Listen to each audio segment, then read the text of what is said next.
Please welcome filmmaker and executive producer, Christina ZORICH.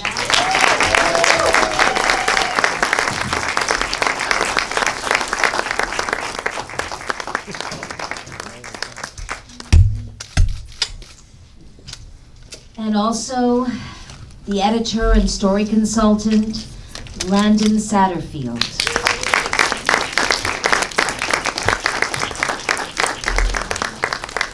Ah, there he is. Next we have from the film, Annie Dieselberg, Nightlight International.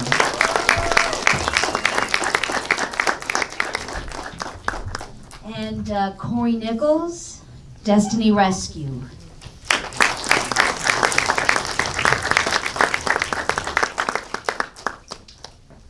Craig Martin,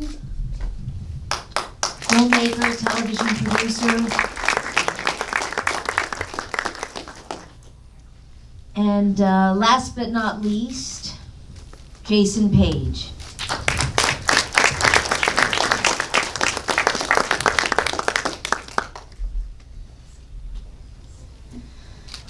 Well, that was such an emotional experience, no matter how many times I've seen it. So Christina, I'm going to start with you. First of all, what was your inspiration for making this film? Hello, can you hear me, everybody? Yes. Good. I met an anti-trafficker at a Hollywood party in 2012. And she was a nurse in the hospital system in Northern California, and women and children were coming in who had been trafficked. And she told me she decided to leave that job and start an NGO that built homes for rescued children and women who had been trafficked, and was looking to staff them and needed financing. And she told me a few horror stories, and I'm not going to add to what you've just seen. But I'll just say this very clearly, it is happening here. It is happening here. It is happening here.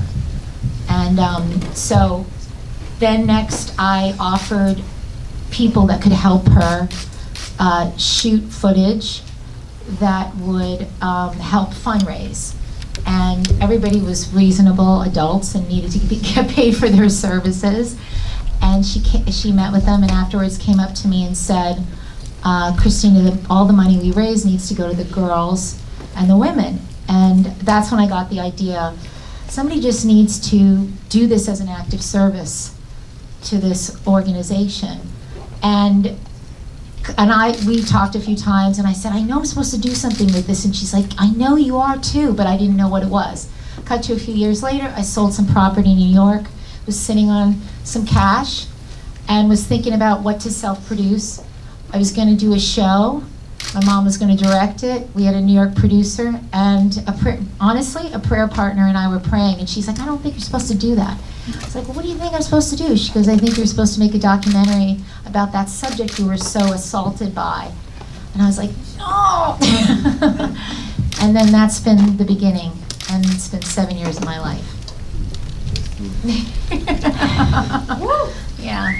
And what's it like seeing her up there, since she supported you so much? Well, she said something to me when I now realize she was on her deathbed. She wasn't dying at that point, but now looking back, it was the beginning of that, and she had just seen the last cut. And my family had various feelings about this, like it's dangerous, or what are you doing, or, you know, but she just looked at me after seeing the last cut and she said, keep going, keep going. She wasn't talking a lot at that point. So now when I think of her, she came on as a producer. So when you're looking at this and we're sitting in this theater, this is the sale of my home. This is Olympia and Louie showing up in my life and supporting my dream. And that's why we're all in this room together. So.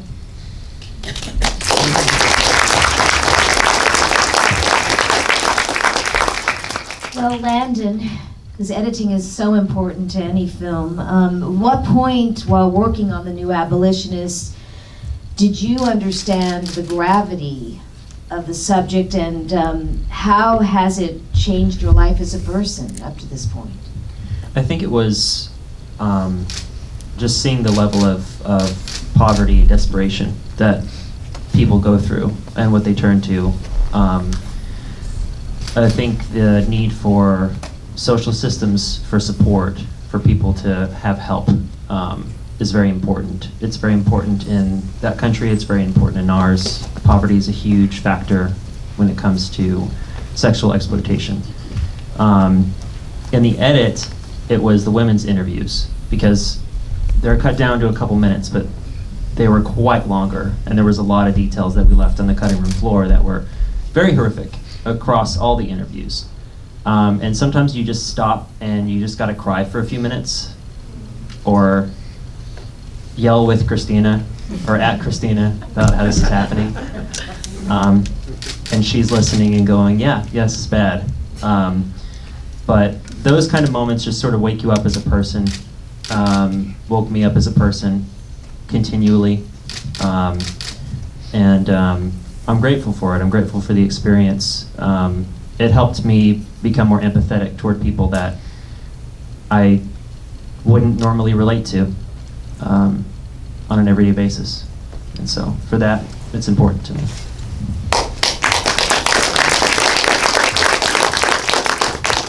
So Corey, can you talk a bit about Destiny Rescue and how you came to know Christina and how you came to be here tonight? And your approach is, you know, all the panelists here, you have different approaches to solving the problem, but they're all just as passionate about it.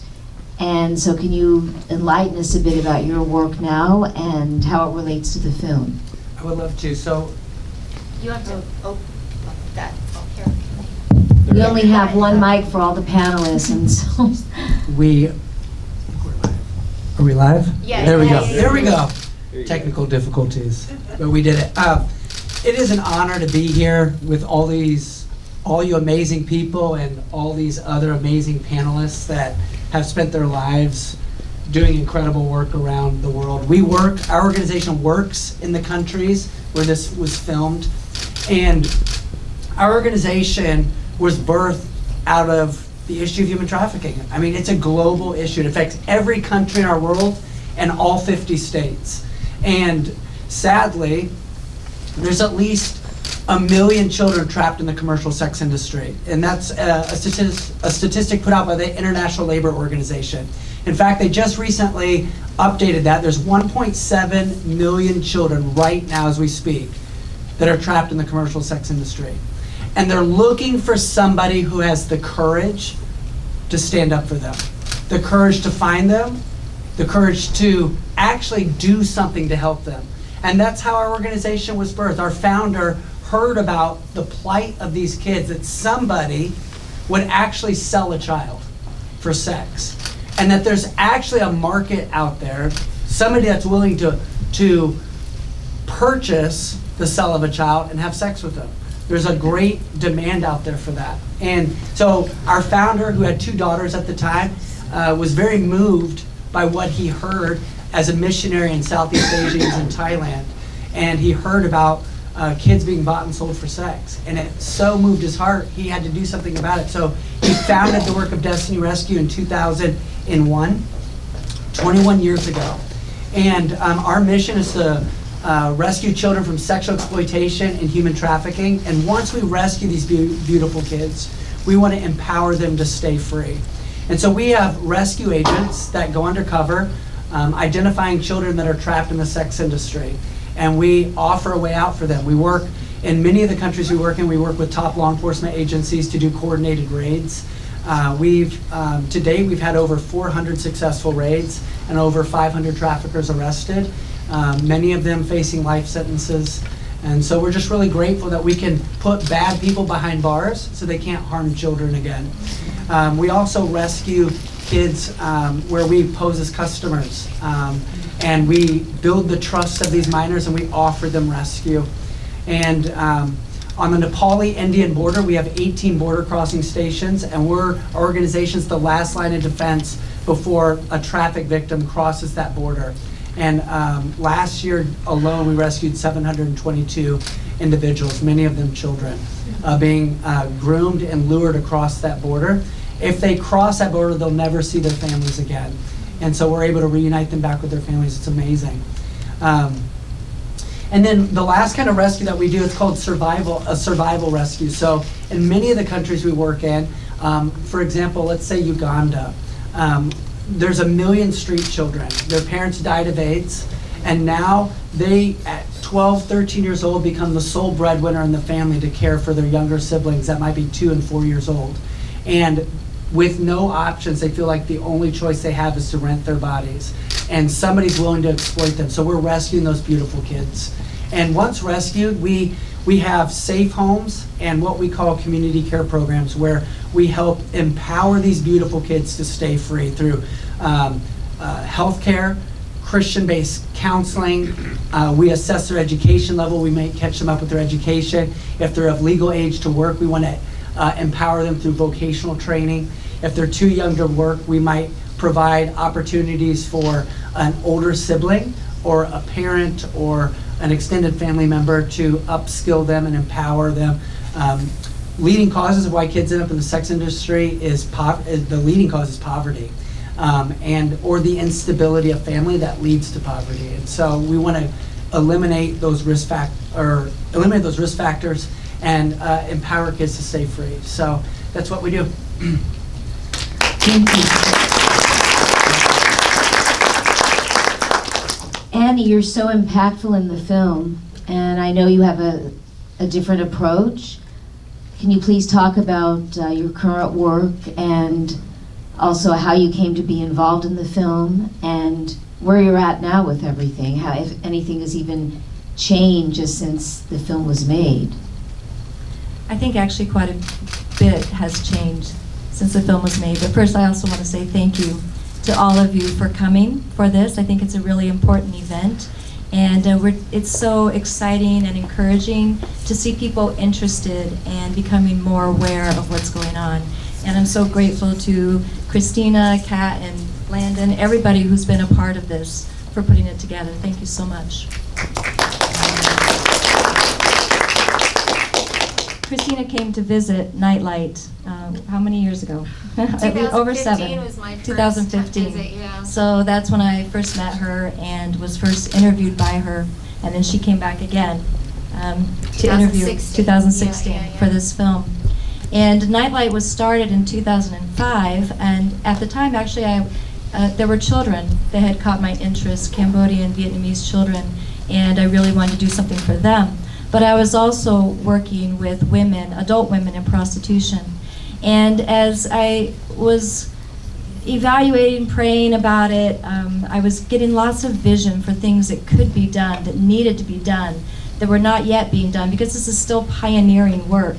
And one of those was to provide alternative employment to women who wanted to exit prostitution, or who were exiting being trafficked into prostitution, because poverty is a big issue. And so we wanted something that was not just a charity, where women didn't feel like they were going from being a victim to being just a survivor and being viewed as people who didn't have talent or skills or intelligence or creative abilities.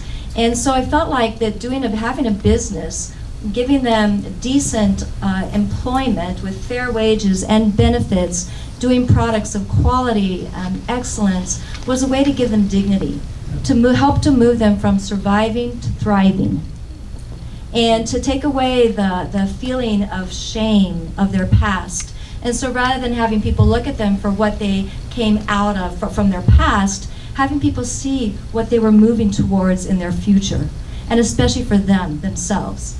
And I just reviewed the film recently. I don't think I said this part, but if I did, forgive me. But one of the first women that we helped, she had been a cutter, and I had asked her why she was cutting, and she said, sometimes I don't know if I'm still a human being. And when I cut myself, I see the blood, I feel the pain, I know I'm still alive.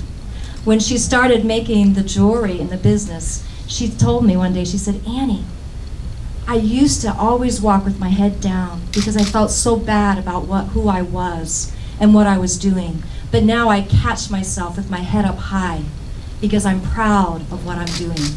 Today, she's on staff and helping the other women with the sourcing of materials and with the designs. And she knows who she is, and she has a lot of pride in her work. And so I've seen the benefit of giving dignifying employment to these women. And then we have the nonprofit side that does the complementary work for holistic aftercare. We went from starting with, well, by the third year we had 88 women employed, more than was sustainable at the time. And then moving into also the anti-trafficking side of it. And our anti-trafficking side is primarily with international women who come from Africa, Central Asia, primarily Uzbekistan, Kazakhstan, Russia, and even Colombia, South America, who have been trafficked to Thailand. The majority of these were deceived, believing that they had a good job. And they also came from poor backgrounds. But as was said, it's not just poverty, because if poverty is the only issue that drives people into prostitution or trafficking, then a large majority of part of the world would be doing this.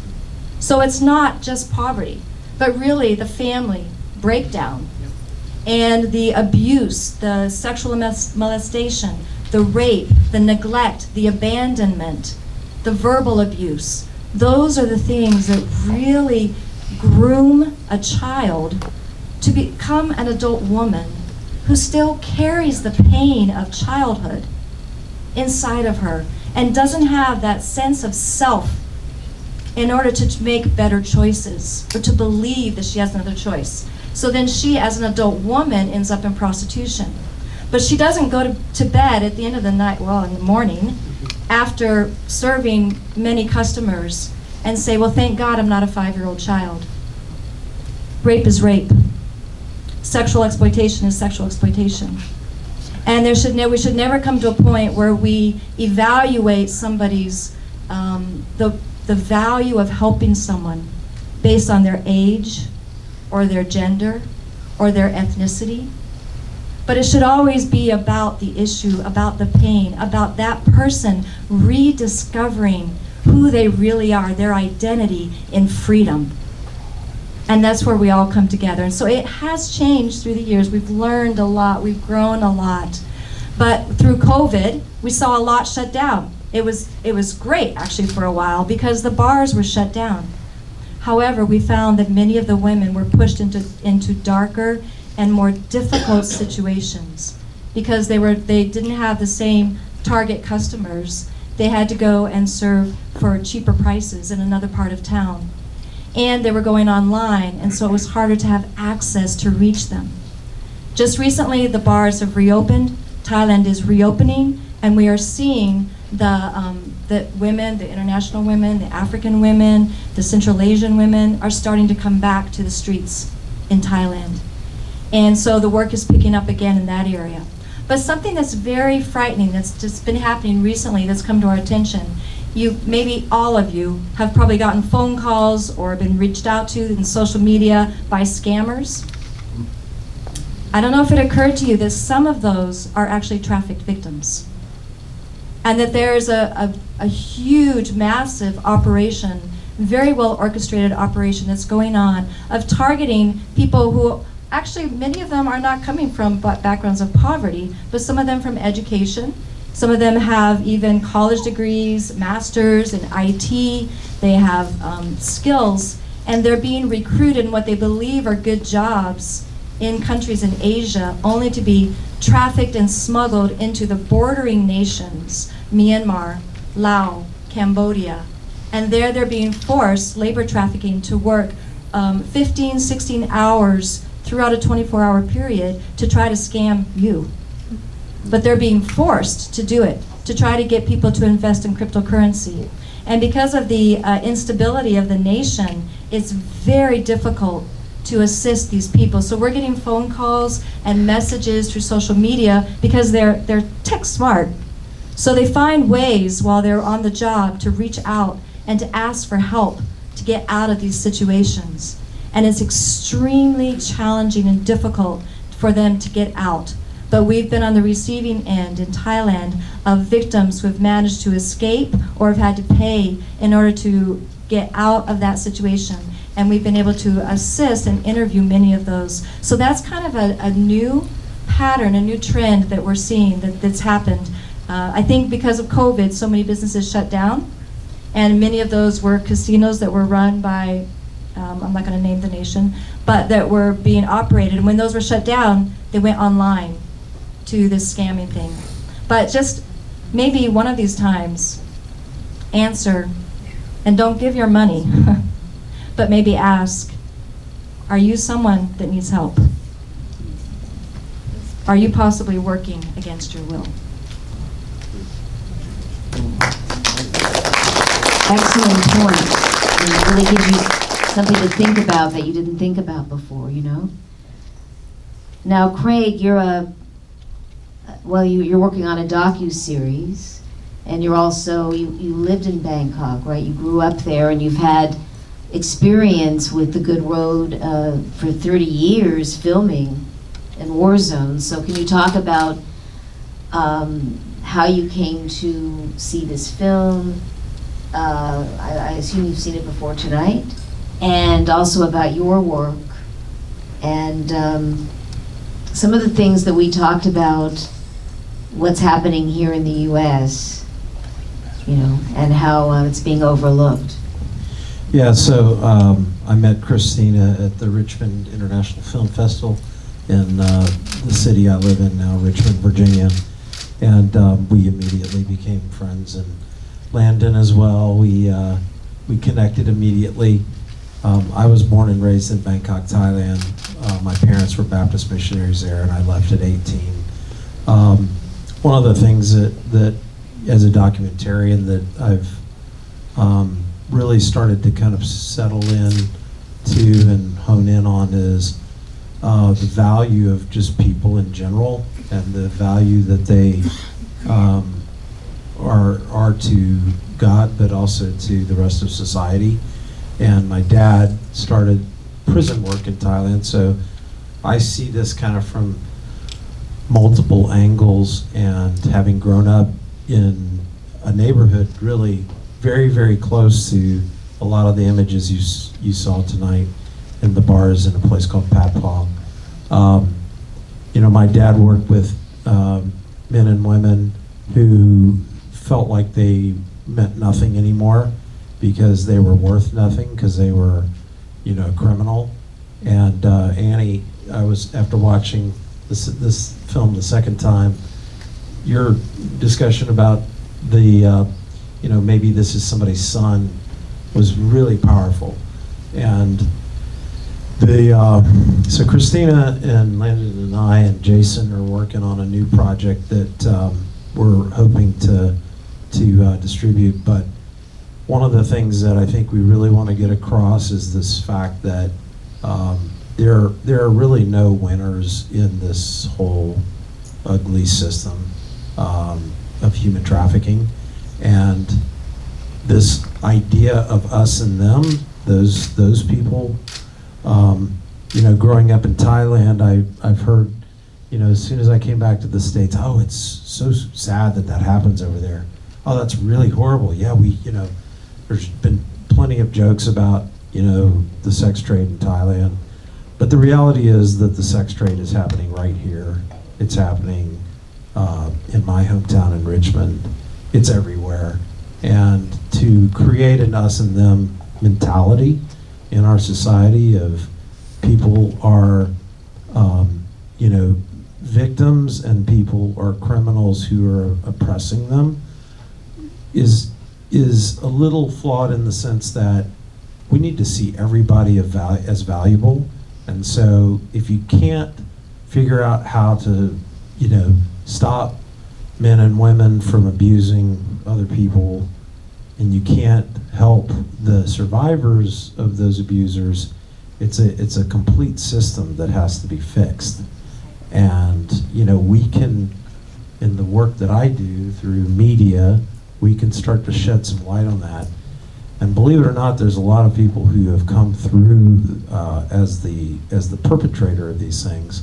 And Jason can share a little bit more about that. But a lot of what we're trying to do is just to understand the issues at hand and be able to present them. You know, most people don't realize the scenarios of the trafficking that's happening right around them. And you know, we were working with some folks in law enforcement, and they were talking about the fact that if you've ever seen the strip club that's right next to the, you know, rent by hour motel that's right next to the pawn shop, you know, everybody's seen that in their neighborhood, and they've driven by and not even thought about it. But that's where a lot of this is happening. And it's in, and by the way, it's in small towns, it's in major cities, it's with the wealthiest of the wealthiest, it's with the poorest of the poor. And so I think the ability to understand it comprehensively is kind of what we want to accomplish.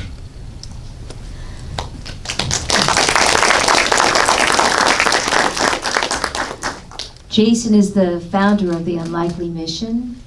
And what fascinates me the most about you, Jason, out of all the things that you shared with me earlier, is the restorative justice part of your work. Can you talk about that specifically and what you're currently, your outlook, and also how you came to know Christina and about the film, how it impacts you, and you know, how we can make change now, you know, in this country? Yeah, I think to start, we'll answer that, but I think to start what's really important is to, I think maybe address some very strong and stark misconceptions about the layers and the culture of trafficking. So when we say that we are American, what does that really mean? Anybody in here from New York? There's some New Yorkers in here. Oh, look at those hands. Anybody from the South? Anybody? Okay, there's a couple. How y'all doing? Right? Listen, when we say we're American, it can mean all kinds of different things. I'm an American, but I grew up in San Diego. I grew up around Latin culture and black culture in the inner city. But that doesn't make me any less American than anybody else in this room, right? And there are different nuances and different cultural things that every region of our country understands that maybe other regions don't. Tell me a term, New Yorkers, that maybe only a New Yorker would know and understand. Any word, doesn't matter. Food, anything. Bagel and cheese? Bagel and cheese. See? Real bagels, right? And we're not talking about your, you know, your version at the grocery store at Ralph's or at Vaughn's, right? Or even Whole Foods. Bagels in New York are legit. What else? Zabars. Zabars. What is a Zabar? High-end grocery. High-end grocery, right? Yeah. The same is true for the South. When we talk about grits in the South, that can mean all kinds of different things, right, Southerners? Do you like your grits with butter? You like your grits with cheese? Yes. What kind of grits do you, all the above, right? So the point is that there are cultural nuances and subcultures even outside of the geography that we live in. And the same is true with trafficking. There are subcultures, a part of the overarching broader perspective that we know and understand as human trafficking, okay? And on some level, it's diluted and misperceived by the terms that we use. When we say victim, somebody tell me what you think that actually means. What is the word victim? What does it mean? Who are we talking How about? about a woman raped by The abused? soldiers in Vietnam during Right. the My Lai massacre, and then murdered with AK or M16s? Yeah. We're talking about, with relation to sex trafficking, when we use the term victim, the most common understanding is the girl who is propagated or used as a product for the exploitation and profit of sex, right? I would argue that when we define the word victim, it means actually lots of things. Are her parents not victims? Maybe the people who are on the front lines and doing the ground level work and sacrificing their houses and every last penny, and even their own families.